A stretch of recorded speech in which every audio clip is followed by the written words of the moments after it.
கஸ்டமருக்கெல்லாம் ரொம்ப பிடிக்குது. வந்து சாப்பிடுறாங்க. பெண்கள் அப்படின்னாவே இப்போ ஒரு சில வீடுகள்ல வந்து அவங்க வந்து பிசினஸ் பண்ணலாம் அப்படின்னு வந்து நினைப்பாங்க. ஸோ அதையும் தாண்டி இப்போ வந்து இந்த கடையில வந்து ஹஸ்பண்ட், ஒய்ஃப் 2 பேருமே சேர்ந்து வந்து இணைஞ்சு வந்து பண்றீங்க. உங்க ஹஸ்பண்ட் வந்து உங்களுக்கு வந்து எவ்வளோ சப்போர்ட்டிங்கா இருக்கிறாரு? ஸோ அத பத்தி சொல்லுங்கக்கா.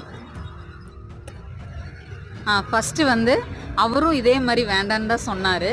அதுக்கப்புறம் நான் சொன்னேன், பிஸ்னஸ் பண்ணா கொஞ்சம் நம்ம வந்து இந்த பொருளாதாரத்திலருந்து கொஞ்சம் நம்ம மேல வரலாம் அப்படின்னு சொன்னேன். அப்புறம் அவருக்கும் எந்த ஒர்க்கும் எதுவும் செட் ஆகல. எனக்கும் வந்து வேலையில போதுமான அளவுக்கு எங்களுக்கு இன்கம் கிடைக்கல. அப்புறம் இன்ட்ரெஸ்ட்டான இதில நம்ம வேலை செய்யும்போது, நம்ம இன்கமும் நல்லா ஏர்ன் பண்ணலாம்.